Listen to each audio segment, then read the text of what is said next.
Olá, aqui é Ana Coé para a leitura da Bíblia 365. Hoje é dia 22 de outubro, dia 295. A nossa leitura ela se divide em 4 partes: Antigo Testamento, Novo Testamento, Salmos e Provérbios. O objetivo é que possamos, juntamente e diariamente, fazer um devocional da palavra, para nos fortalecermos na fé, nos conectando com as Escrituras Sagradas. Te convido a escolher um local confortável e de preferência em silêncio, para que você possa desfrutar deste momento em Cristo. E na autoridade do nome de Jesus, peço ao nosso best friend, Espírito Santo, que transbordem os nossos corações, tornando-os ensináveis, para que possamos receber as revelações da leitura de hoje. Amém? E amém. Também te convido a se inscrever no canal e ativar o sininho para receber as notificações diárias. No Antigo Testamento, Jeremias, capítulo 39, versículo 1. Jerusalém foi tomada no 19º ano do reino de Zedequias, rei de Judá, quando Nabucodonosor, rei da Babilônia, veio com todo o seu exército contra Jerusalém e a sitiou. Era o 11º ano do reinado de Zedequias, no 4º mês, aos 9 do mês, quando foi aberta uma brecha na muralha da cidade. Então todos da Babilônia entraram e se assentaram no portão do meio: Nergal-Sarezer, Zangar-Nebo, Sarsequim, Rabi-Sars, Nergal-Sarezer, Rabi-Mag e todos os outros oficiais do rei da Babilônia. Quando Zedequias e todos os homens de guerra viram o que havia acontecido, fugiram e, de noite, saíram da cidade pelo caminho do jardim do rei, pelo portão que ficava entre as duas muralhas. Fugiram na direção do vale do Jordão. Mas o exército dos caldeus o perseguiu e alcançou Zedequias nas campinas de Jericó. Eles os prenderam e o levaram a Ribla, na terra de Amate, a Nabucodonosor, rei da Babilônia, que lhe pronunciou a sentença. Em Ribla, o rei da Babilônia mandou matar os filhos de Zedequias à vista deste. Também mandou matar todas as autoridades de Judá. Mandou furar os olhos de Zedequias e amarrou-o com correntes de bronze para o levar à Babilônia. Os caldeus queimaram o palácio do rei e as casas do povo e derrubaram as muralhas de Jerusalém. Nebuzaradan, o chefe da guarda, levou cativos para a Babilônia o resto do povo que havia ficado na cidade, os desertores que se entregaram a ele e o restante da população. Porém, Nebuzaradan, o chefe da guarda, deixou na terra de Judá alguns dos mais pobres da terra que nada tinham, e lhe deu vinhas e campos naquele dia. Mas a respeito de Jeremias, Nabucodonosor, rei da Babilônia, tinha dado a seguinte ordem a Nebuzaradan, o chefe da guarda: trate de encontrá-lo, cuide bem dele e não lhe faça nenhum mal. Faça com Jeremias o que ele disser. Assim, Nebuzaradan, o chefe da guarda, Nebuzaradan, Rabi-Sares, Nergal-Sarezer, Rabi-Mag e todos os oficiais do rei da Babilônia mandaram tirar Jeremias do pátio da guarda e o entregaram a Gedalias, filho de Aicão, filho de Safã, para que o levasse para casa. Assim Jeremias habitou no meio do povo. Ora, quando Jeremias ainda estava detido no pátio da guarda, a palavra do Senhor tinha vindo a ele, dizendo: Vai e diga a Ebed-Meleque, o etíope, que assim diz o Senhor dos Exércitos, o Deus de Israel: Eis que eu cumprirei as minhas palavras contra esta cidade para o mal, e não para o bem. Eles se cumprirão diante de você naquele dia. Mas a você eu livrarei naquele dia, diz o Senhor, e você não será entregue nas mãos dos homens de quem tem medo. Pois eu certamente o salvarei. Você não cairá à espada, a sua vida lhe será por despojo, porque você confiou em mim, diz o Senhor. Palavra que foi dita a Jeremias da parte do Senhor depois de Nebuzaradã, o chefe da guarda, o pôs em liberdade em Ramá, estando ele amarrado com correntes no meio de todos os do cativeiro de Jerusalém e de Judá, que estavam sendo levados cativos para a Babilônia. O chefe da guarda chamou Jeremias de lado e lhe disse: O Senhor, seu Deus, pronunciou esta calamidade contra este lugar. Agora o Senhor trouxe e fez o que tinha anunciado. Tudo isso aconteceu porque vocês pecaram contra o Senhor e não obedeceram a sua voz. Agora eis que hoje estou soltando as correntes que estavam em suas mãos. Se for do seu agrado ir comigo para a Babilônia, venha, e eu cuidarei bem de você. Mas, se não for do seu agrado ir comigo para a Babilônia, fique aqui. Veja toda a terra que está diante de você. Vá para o lugar que for do seu agrado e melhor para você. Mas, visto que Jeremias demorava a decidir, o capitão lhe disse: Volte para junto de Gedalias, filho de Aicão, filho de Safã, a quem o rei da Babilônia nomeou governador da cidade de Judá. More com ele, no meio do povo. Ou se quiser ir para qualquer outro lugar, vá. O chefe da guarda deu-lhe mantimentos e um presente e o deixou ir. Assim, Jeremias foi para junto das Gedalias, filho de Aicão, em Mispa, e morou com ele no meio do povo que havia ficado na terra. Quando os capitães dos exércitos que estavam no campo, eles e seus soldados, ouviram que o rei da Babilônia havia nomeado Gedalias, filho de Aicão, como governador da terra, e que lhe havia confiado aos homens, as mulheres, os meninos e os mais pobres da terra, que não foram levados ao exílio para a Babilônia, foram falar com ele em Mispa. Esses capitães eram Ismael, filho de Netanias, Jonaã e Jonatas, filho de Careá, Seraías, filho de Tamumete, os filhos de Efai, o Netofatita, e Jezanias, filho do Maacatita. Com eles estavam seus soldados. Gedalias, filho de Aicão, filho de Safã, jurou a esses capitães e aos seus soldados, dizendo: Vocês não precisam ter medo dos oficiais dos caldeus. Fiquem na terra, sirvam ao rei da Babilônia e tudo irá bem com vocês. Quanto a mim, eis que ficarei em Mispa para estar às ordens dos caldeus que vieram a nós. Quanto a vocês, colham as uvas para o vinho, as frutas de verão e o azeite. Ponham tudo nas suas vasilhas e morem nas cidades que vocês tomaram. Da mesma forma, todos os judeus que estavam em Moabe, entre os filhos de Amon e em Edom, e os que haviam em todas aquelas terras ouviram que o rei da Babilônia havia deixado um remanescente em Judá e que havia nomeado Gedalias, filho de Aicão, filho de Safã, como governador sobre eles.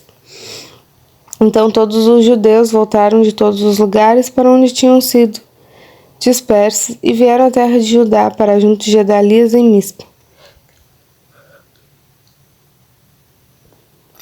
E colheram para vinho e frutas de verão em grande abundância. Joanã, filho de Careá, e todos os comandantes dos exércitos que estavam no campo foram até Gedalias em Mispa e lhe disseram: Você sabia que Baales, rei dos filhos de Amon, enviou Ismael, filho de Netanias, para matar você? Mas Gedalias, filho de Aicão, não lhes deu crédito. Então Joanã, filho de Careá, disse Gedalias em segredo em Mispa: Irei agora e matarei Ismael, filho de Netanias, sem que ninguém o saiba, porque deixar que ele venha para assassiná-lo, fazendo com que todo o Judá que se reuniu à sua volta seja espalhado, e venha perecer o remanescente de Judá? Mas Gedalias, filho de Aicão, disse a Joanã, filho de Careá: não faça isso, porque isso que você está dizendo a respeito de Ismael é falso. No 7º mês, Ismael, filho de Netanias, filho de Elisama, de família real, e um dos capitães do rei foi até Mispa com 10 homens para se encontrar com Gedalias, filho de Aicão. Enquanto comiam juntos em Mispa, Ismael, filho de Netanias, e os 10 homens que estavam com ele se levantaram e mataram a fio de espada Gedalias, filho de Aicão, o filho de Safã. Assim mataram aquele que o rei da Babilônia havia nomeado governador da terra. Ismael também matou todos os judeus que estavam com Gedalias em Mispa, e os caldeus, homens de guerra que se achavam ali. No dia seguinte, antes que alguém soubesse da morte de Gedalias, vieram alguns homens de Siquém, de Siló e de Samaria. Eram 80 homens com a barba raspada, as roupas rasgadas e com cortes na pele, trazendo consigo ofertas de cereais e incenso para levarem à casa do Senhor. Ismael, filho de Netanias, saiu de Missa para encontrar-se com eles, chorando enquanto caminhava. Ao encontrá-los, disse-lhes: venham encontrar-se com Gedalias, filho de Aicão. Mas, quando eles chegaram até o meio da cidade, Ismael, filho de Netanias, e os que estavam com ele mataram aqueles homens e jogaram os corpos num poço. Mas houve 10 homens entre eles que disseram a Ismael: não nos mate, porque temos trigo, cevada, azeite e mel escondidos no campo. Por isso ele desistiu e não os matou como havia feito com os outros. O poço em que Ismael jogou todos os cadáveres dos homens que havia matado, juntamente com o corpo de Gedalias, é o mesmo que o rei Asa havia cavado na sua defesa contra Baasa, rei de Israel. Foi esse mesmo poço que Ismael, filho de Netanias, encheu de cadáveres. Ismael levou cativo todo o resto do povo que estava em Mispa, isto é, as filhas do rei e todo o povo que havia ficado em Mispa, que Mebuzaradã, o chefe da guarda, havia confiado a Gedalias, filho de Aicão, o governador. Ismael, filho de Netanias, levou-os como prisioneiros e partiu em direção ao território dos filhos de Amon. Quando Joanã, filho de Careá, e todos os comandantes dos exércitos que estavam com ele ouviram falar de todo o mal de Ismael, filho de Netanias, havia feito, levaram consigo todos os seus homens e foram lutar contra Ismael, filho de Netanias. Acharam-lhe junto às grandes águas que há em Gibeão. Ora, todo o povo que estava com Ismael se alegrou, quando viu Joanã, filho de Careá, e todos os comandantes dos exércitos que vinham com ele. Todo o povo que Ismael havia levado cativo de Mispa virou as costas, voltou e foi para o lado de Joanã, filho de Careá. Mas Ismael, filho de Netanias, escapou de Joanã com 8 homens e se foi para o território dos filhos de Amon. Quando Joanã, filho de Careá, e todos os comandantes dos exércitos que estavam com ele reuniram todo o restante do povo que Ismael, filho de Netanias, havia levado cativo de Mispa, depois de ter matado Gedalias, filho de Aicão, isto é, reuniram os homens valentes de guerra, as mulheres, os meninos e os eunucos, que havia recuperado em Gibeão. Seguiram adiante, pararam em Jeruti-Quimã, que fica perto de Belém, para dali irem para o Egito, por causa dos caldeus. Estavam com medo dos caldeus porque Ismael, filho de Netanias, tinha matado Gedalias, filho de Aicão, a quem o rei da Babilônia havia nomeado governador da terra. Novo Testamento, 2 Timóteo, capítulo 1, versículo 1. Paulo, apóstolo de Cristo Jesus, pela vontade de Deus, conforme a promessa da vida em Cristo Jesus ao amado filho Timóteo, que a graça, a misericórdia e a paz da parte de Deus, Pai, e de Cristo Jesus, nosso Senhor, estejam com você. Dou graças a Deus, a quem desde os meus antepassados sirvo com a consciência limpa, porque sem cessar lembro de você nas minhas orações noite e dia. Lembro das suas lágrimas e estou ansioso por ver você, para que eu transborde de alegria.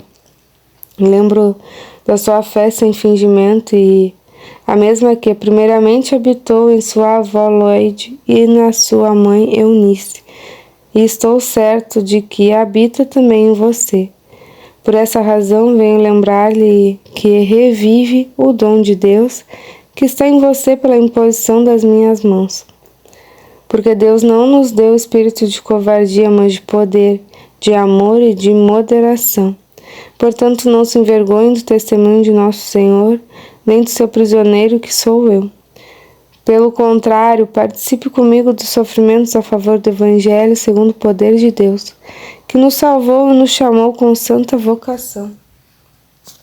Não segundo as nossas obras, mas conforme a sua própria determinação e graça que nos foi dada em Cristo Jesus antes dos tempos eternos, e manifestada agora pelo aparecimento de nosso Salvador Cristo Jesus. Ele não só destruiu a morte, como trouxe a vida e a imortalidade, mediante o Evangelho. Para que este Evangelho eu fui designado pregador, apóstolo e mestre. E por isso estou sofrendo essas coisas, mas não me envergonho, porque sei que em que tudo crido, eu estou certo de que Ele é poderoso para guardar aquilo que me foi confiado até aquele dia. Mantenha o padrão dessas palavras que de mim você ouviu, com fé e com o amor que há em Cristo Jesus. Por meio do Espírito Santo que habita em nós, guarde o bom tesouro que lhe foi confiado. Você já deve estar ciente de que todos os da província da Ásia me abandonaram. Entre eles estão Fígelo e Hermógenes. Que o Senhor conceda misericórdia à casa de Onesíforo, porque muitas vezes me deu ânimo e nunca se envergonhou das minhas algemas. Pelo contrário, quando chegou a Roma, me procurou com persistência até me encontrar. O Senhor lhe conceda que naquele dia ache misericórdia da parte do Senhor. Você sabe melhor do que eu quantos serviços ele me prestou em Éfeso. Salmos 90, versículo 1. Oração de Moisés, homem de Deus. Senhor, Tu tens sido o nosso refúgio, de geração em geração. Antes que os montes nascessem e Tu formasses a terra e o mundo, de eternidade a eternidade Tu és Deus. Tu reduzes o ser humano ao pó e dizes, voltem ao pó. Filhos dos homens, pois 1000 anos aos teus olhos são como o dia de ontem que se foi e como a vigília da noite.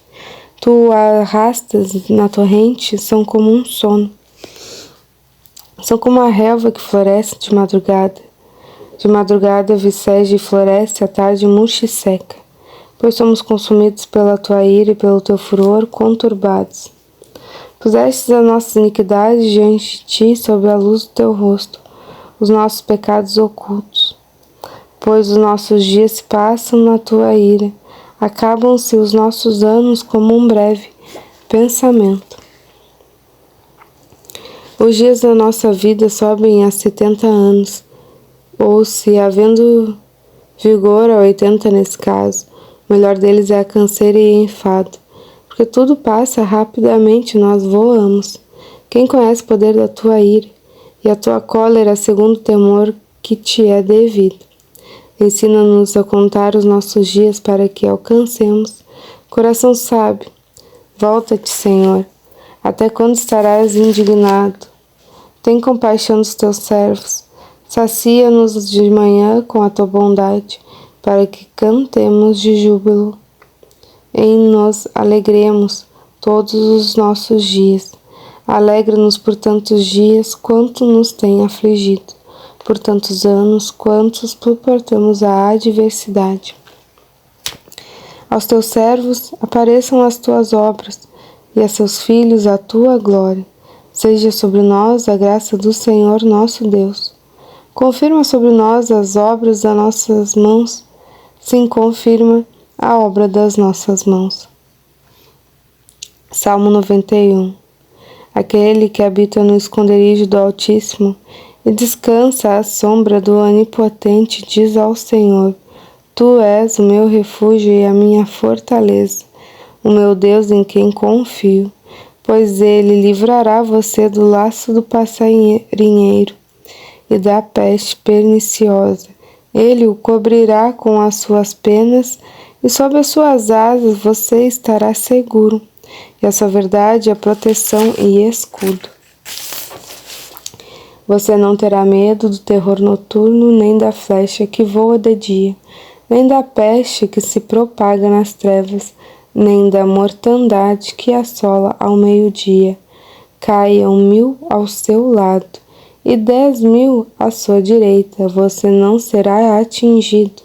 Somente com os teus olhos você contemplará e verá o castigo dos ímpios. Você disse: O Senhor é o meu refúgio. Você fez do Altíssimo a sua morada.